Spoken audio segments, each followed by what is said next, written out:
मैं बिहार की जनता से सीधा अंतिम कहना चाहूंगा कि आपके सवाल पर मैं कोई कंप्रोमाइज नहीं करूंगा। मैं कोई कपड़ा खरीदने के लिए किसी को नहीं धमकाया, या घर बनाने के लिए, या बालू या शराब के लिए, या जमीन की दलाली के लिए, या ठेकेदारी के लिए। जब भी पप्पू यादव की जुबान खुलेगी वह बिहार की जनता और आम आदमी के लिए होगा। वो कोई गलत डॉक्टर हो, कोई सिस्टम हो, कोई पदाधिकारी हो, मेरी लड़ाई आम आदमी की खुशी और उसकी आवाज जिंदगी के लिए है।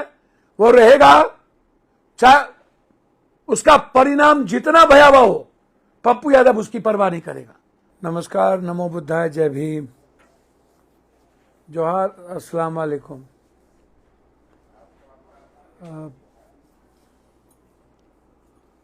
मुझे कभी कभी आश्चर्य होता है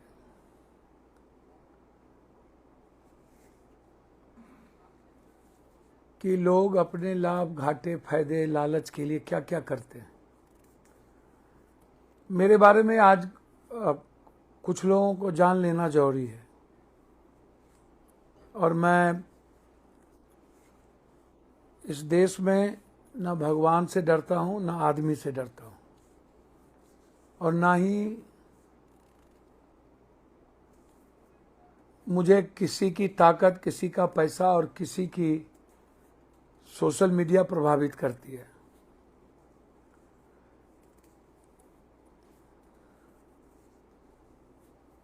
या जो लोग कभी कभी कुछ लिखते हैं जो जातिवादी होते हैं, उन्मादी होते हैं, जाति से बाहर नहीं निकलते हैं, कुछ बड़े पत्रकार, नेता, जिनके बारे में बहुत कुछ मार्केट में है, बहुत कुछ जानते हैं, किसके पैसे से कौन चैनल चलाता है, कौन दलाली करता है, कौन क्या पहुंचाता है, कौन क्या करता है, सब कुछ जानता हूं। लेकिन मेरा ये नियत नहीं है, मेरा नेचर नहीं है किसी के अनरिस्पेक्ट करना, किसी का नाम लेना। मैं दो मुद्दों पर आज मेरी गहरी चिंता है। पहला मुद्दा है नेपाल।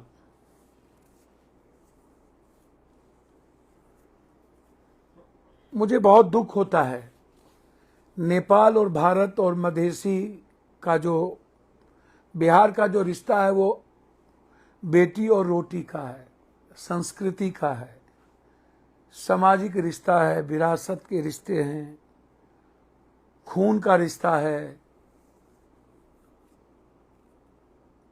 नेपाल की जो संस्कृति है, मेरी संस्कृति कॉमन है। थोड़ा मैं पहाड़ को छोड़ दूं तो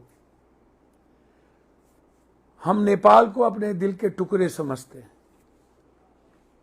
नेपाल को लेकर के हमेशा भारत गंभीर रही है, बिहार के मधेसियों को लेकर के गंभीर रही है। जब नेपाल कभी भी इस तरह के वातावरण बनते हैं तो हमें चंद्रशेखर जी का याद आता है, उनकी डेमोक्रेसी की लड़ाई, किस तरीके से नेपाल में एक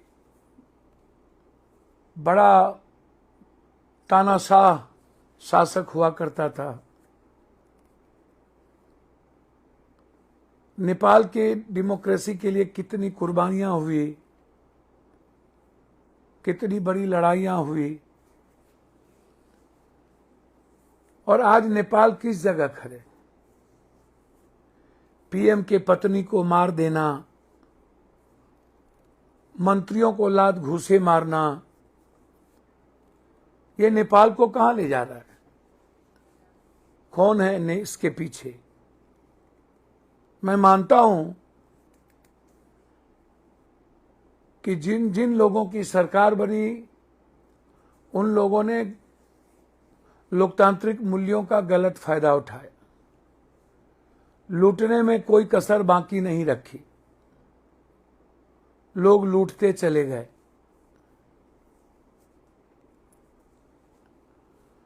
आज परिस्थितियां बिल्कुल कई कारणों से युवाओं के भीतर गुस्से उत्पन्न होते चले गए। उनके जिंदगी के बारे में नहीं सोचना,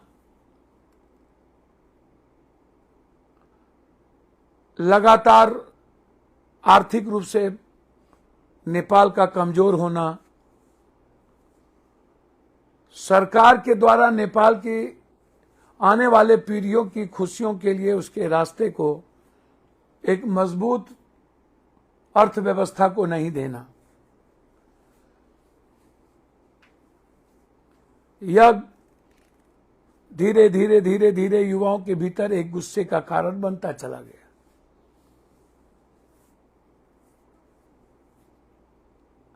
मैंने देखा है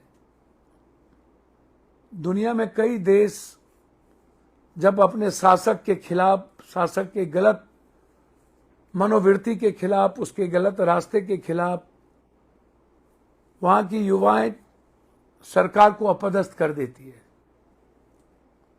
बांग्लादेश में हुआ, अमूमन श्रीलंका की स्थिति भी वही है।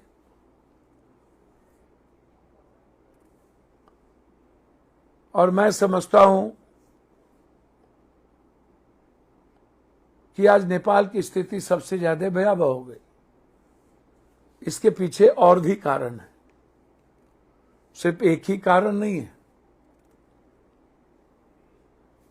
इस तरह के माहौल को पैदा करने में विदेशी ताकतों की भी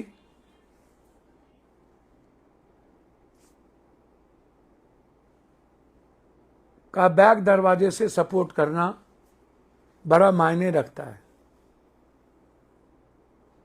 भारत की विदेश नीति, भारत की सामरिक रिश्ता, भारत की सामाजिक रिश्ता, भारत की आर्थिक रिश्ता बिल्कुल दूध और मिश्री की तरह नेपाल के साथ रहा। सनातन और हिंदू राष्ट्र की प्रभाव, गर्व हमें हुआ करता था नेपाल पर।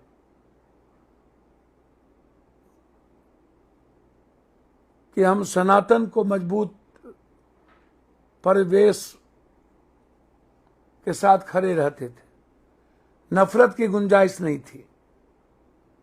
उसके बावजूद भी देश में नेहरू जी से लेकर के मनमोहन सिंह जी तक, इवन अटल जी, नेपाल को अपना हृदय स्थली समझा और हमेशा नेपाल के व्यापारिक दृष्टि को, सामरिक परिस्थितियों का सामंजस्य करते हुए नेपाल को हमेशा ताकत दी। हमारी विदेश नीति पड़ोसियों को लेकर के हमेशा बहुत मजबूत रहा है।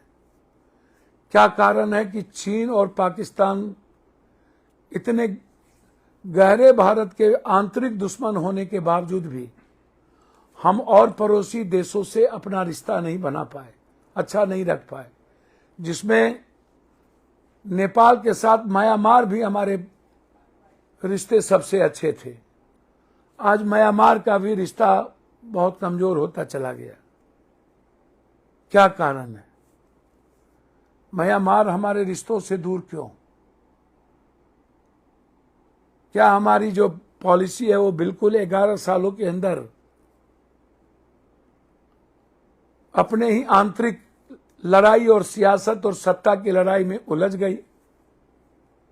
हिंदू मुसलमान, आंतरिक झगड़े, मणिपुर, इंफाल, नागालैंड, कभी साउथ, कभी केरल।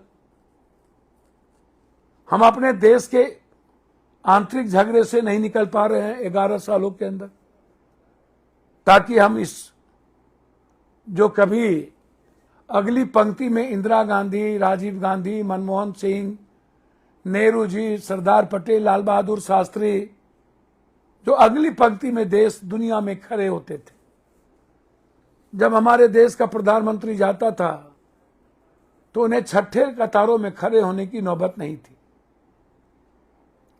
वो हमारे आत्मसम्मान और स्वाभिमान की एक बड़ी ताकत थी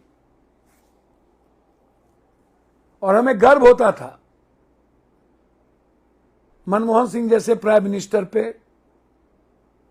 जब दुनिया आर्थिक मंदी के दौर से गुजर रहा था तो पूरा वर्ल्ड मनमोहन सिंह जी जैसे अर्थशास्त्रियों को आर्थिक मंदी से निकालने के लिए अपना सर्वोच्च नेता माना। ये गर्व का विषय है मेरे लिए। जब कभी संकट की बात आई है तो मुझे लगता है कि भारत हर संकट, चाहे प्रथम या द्वितीय वर्ल्ड वार हो, हमेशा मजबूती के साथ इस देश के नफरत के, दुनिया के नफरत के खिलाफ, और दुनिया खत्म हो उसको बचाने के लिए भारत आगे रही है। भारत हमेशा अपनी ताकत को सुरक्षित रखते हुए अपने देश के साथ समझौता नहीं किया, लेकिन भारत कभी भी हिंसा की बात नहीं की। भारत कभी देश के खिलाफ अणुबम और परमाणु की बात नहीं की। हमेशा भारत समझौते पर रही। लेकिन आज क्या कारण है कि चीन और पाकिस्तान के बाद श्रीलंका, बांग्लादेश और नेपाल आज हमारा नहीं रहा। नेपाल रक्सौल बॉर्डर से 70-80 किलोमीटर दूरी पर चीन के द्वारा एयरपोर्ट का बनाना और लगभग सभी अर्थव्यवस्था में चीन का इंटरफेरेंस, चीन के द्वारा मदद, क्या ये मेरा फेल्योर नहीं है? क्या इतनी बड़ी घटना में मूक दर्शक हम बने रह गए? हमारी सेना क्या कर रही? क्या हम नेपाल को सुरक्षित नहीं कर सकते थे? क्या हम नेपाल में ऐसे लोगों के हाथ में हमने छोड़ दिया लोकतांत्रिक मूल्यों को ध्वंस होने के लिए, जो कहीं से उसको बैकअप मिल रही हो? क्या हमें यह नहीं समझना चाहिए कि चीन मजबूती के साथ श्रीलंका और बांग्लादेश के बाद नेपाल में सबसे अधिक पैर फैला चुका है? आज हम सब के लिए गहरी चिंता का विषय है और मधेशियों के लिए भी चिंता का विषय है। हम मधेशी भाइयों से कहना चाहेंगे, हमें नेपाल के इस आक्रोश को समझना पड़ेगा।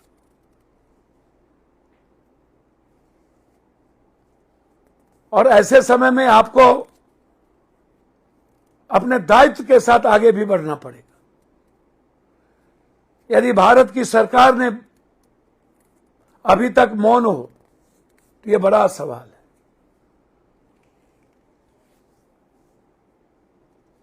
और चीन का हस्तक्षेप और हमारा पड़ोसी देशों के साथ संबंध की कटुता, यह भारत के लिए सही नहीं है।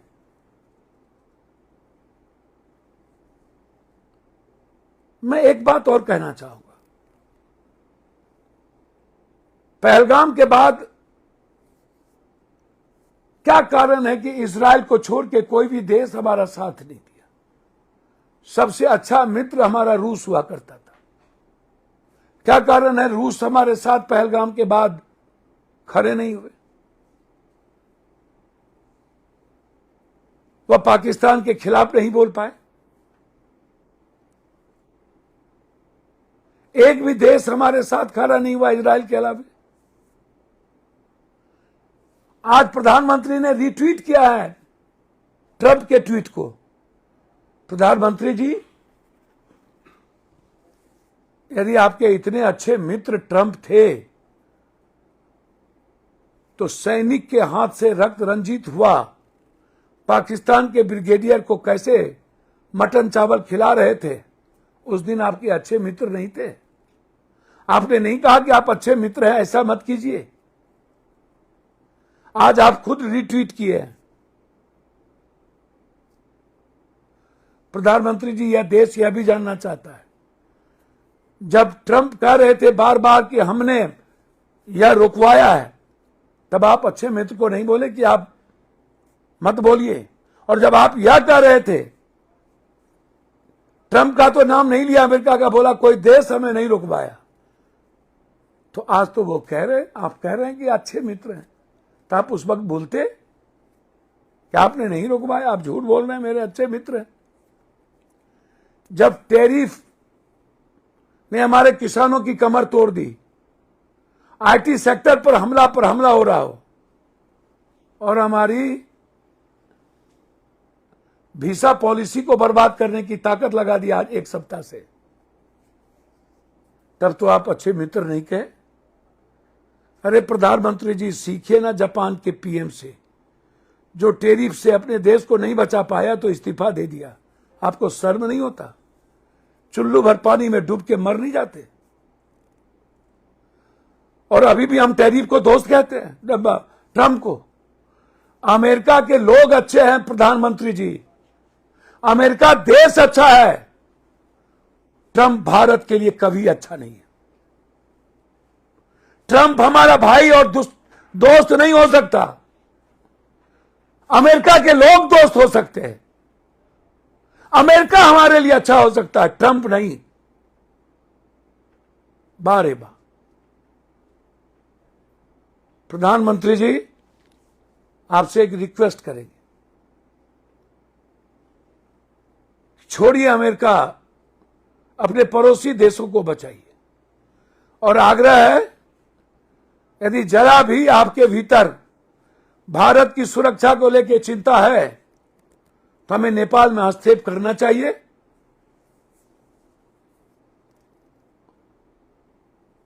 और नेपाल में सैनिक भेजना चाहिए। दूसरी बात, कुछ लोग, कुछ पत्रकारों को गाली देने की आदत हो गई। मैं उन पत्रकारों को कहना चाहता हूं, आपका चरित्र क्या है? आप अपने जाति के लिए कितने तलवे चाटते हैं, नाम नहीं बोलूंगा, जो कल लिखे हैं फेसबुक पर कुछ लोग, एक दो लोग, आपको समझ में नहीं आती। आप अपने जाति के क्रिमिनल को आप क्या करते हो? अगरबत्ती दिखाते हो। और आपकी कलम और आपकी गिदर भभकी से नहीं डरता पत्रकार जी पप्पू यादव। गरीब और आम आदमी के लिए मुझे जो करना पड़ता है वो मैं करता हूं, लेकिन ज्ञान के लिए दो तीन बात बता देना चाहता हूं। उत्तर प्रदेश के लगभग मंत्री और मुख्यमंत्री अपने पदाधिकारी को कभी ठोकता है, कभी चप्पल, कभी जूता मारता है, कभी गाली गलौज करता है, कभी वहां के एमपी मारता है, तो कभी वहां के एमएलए लात मारता है। एक नहीं, लगभग सभी। और मुख्यमंत्री जी तो वहां के जूते से ही बात करते हैं। गडकरी जी ने तो सदन में कहा कि जो पदाधिकारी इतने दिनों के अंदर काम नहीं करेगा उसको लटका दूंगा, चाम छील लूंगा और ऊपर से नीचे फेंकवा दूंगा। एक बार नहीं, कई बार। उनका इंटेंशन लटकाने का और फेंकने का नहीं होता है, उनका इंटेंशन जवाबदेही को पूरा करने का होता है। और ये पदाधिकारी लोग 24 घंटा लगभग पैसे कमाने में, गलत करने में लगे रहते। वो सिस्टम को चलने नहीं देते। एक बात मैं कहना चाहूंगा, मनमोहन सिंह जी बहुत अच्छे प्रधानमंत्री थे। मनमोहन सिंह जी ने दशमलव भी चोरी नहीं की, ना चोरी करने दी। लेकिन मनमोहन सिंह जी के रीजन में पदाधिकारी जितना निरंकुश हुआ और जितना उनको फ्रीडम मिली और जितना अपने अपने मंत्रिमंडल में मंत्रियों को निरंकुश होने की आजादी मिली, जिसके चलते मनमोहन सिंह जैसे लोगों को भी उंगली उठी थी। गडकरी जी का इंटेंशन मारने और काटने का नहीं होता है, पदाधिकारी को दुरुस्त रखने का होता है। अभी एक डिप्टी सीएम ने एक आईएएस को क्या नहीं कहा?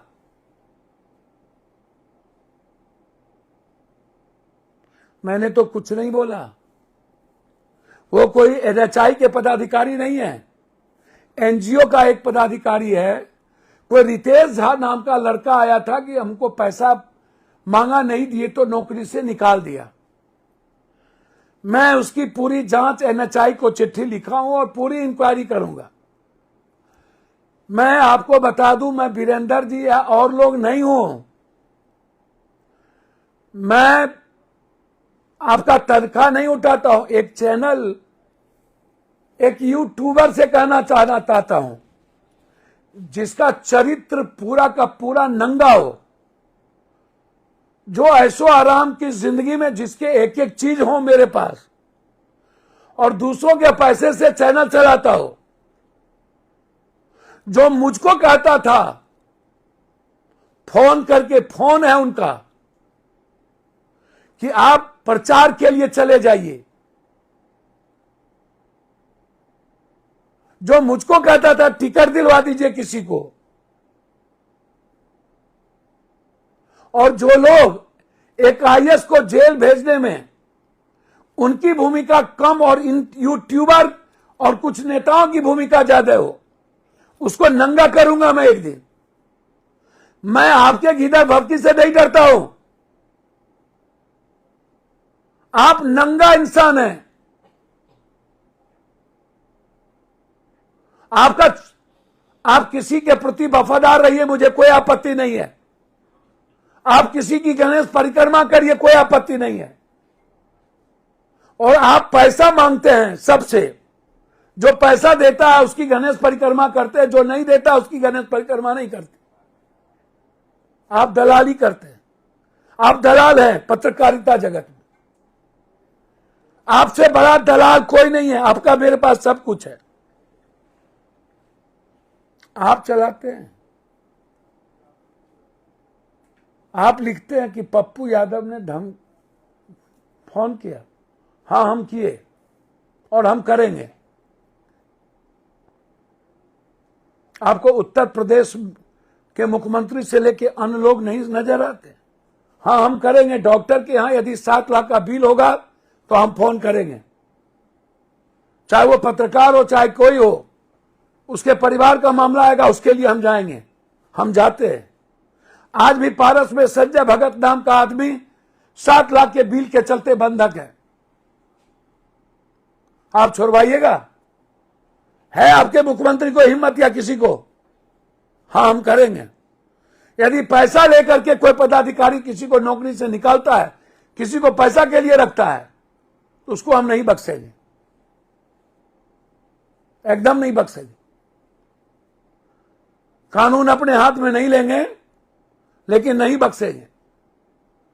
लेकिन मैं फिर कह रहा हूं, गलत लोगों के खिलाफ मैं हूं, था, रहूंगा। लेकिन आपके दलाली से मेरे जीवन पर कोई असर नहीं पड़ता। जाइए गडकरी जी का बयान सुनिए। जाइए, हर दिन उत्तर प्रदेश में मारपीट चलती उसकी सुनिए। मैं इस देश के और पॉलिटिशियन के तरह नहीं हूं। ना मैं आपका पैसा लेता हूं, ना किसी से पैसा मांगता हूं, ना मुझे किसी का 1 रुपया चाहिए, ना मैं तनख्वाह उठाता हूं। आप लोग जितना दलालों से पैसा लेकर के अपनी लाइफ चलाते हैं ना, उतना डेली बांटता हूं। आपको जितना मन हो पप्पू यादव के खिलाफ चलाइए, मेरे जीवन पर कोई असर पड़ने वाला नहीं। जो भी पदाधिकारी मेरे गरीब और यूथ के साथ बदमाशी करेगा, मैं उसके खिलाफ हूं, था, रहूंगा। जो भी सिस्टम बिहार और बिहारियों के साथ गलत करेगा, मैं था, हूं, रहूंगा। मैं जब आंदोलन करता हूं तो 353 की परवाह नहीं करता। मैं जब सड़क पर उतरता हूं लाठी खाने के लिए तो मरने का डर नहीं है। जब कोरोना में पप्पू को मरने का डर नहीं हुआ पटना की बाढ़ में, तो आप जैसे टुच्चे आदमी जो सबके पैसे पर पलते हो, और दलाली करते हो और पहुंचाते हो एक एक अय्यासी में, और भर जिंदगी अय्यासी करते हो सर्किट हाउस और अन्य जगह, दिल्ली के होटलों में, सब पता है। सीसीटीवी फुटेज निकलवा देंगे। किसके साथ गए ये भी नाम पता है।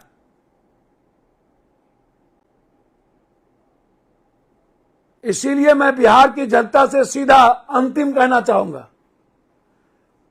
कि आपके सवाल पर मैं कोई कंप्रोमाइज नहीं करूंगा।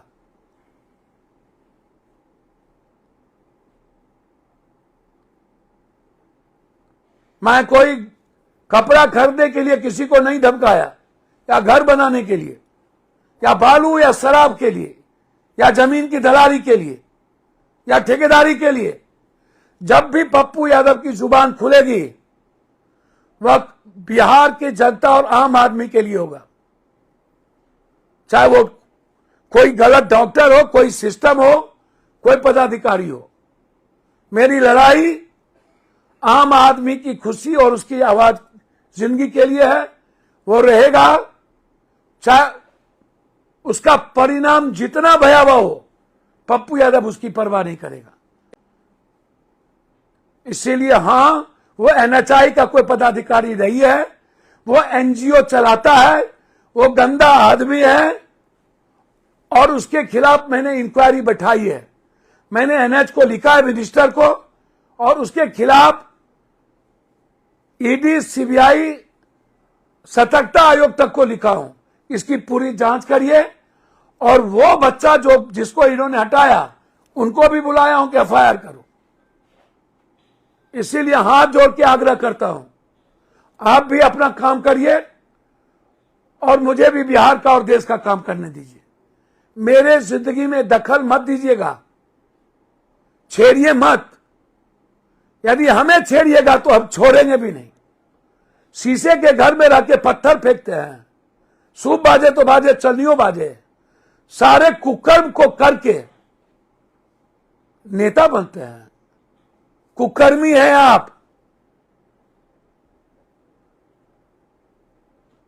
आप जैसे खीकर भोकी बहुत देखे हम, और आप जैसे लोगों से आर पार की लड़ाई मेरी रहेगी, आगे भी रहेगी। धन्यवाद, नमस्कार।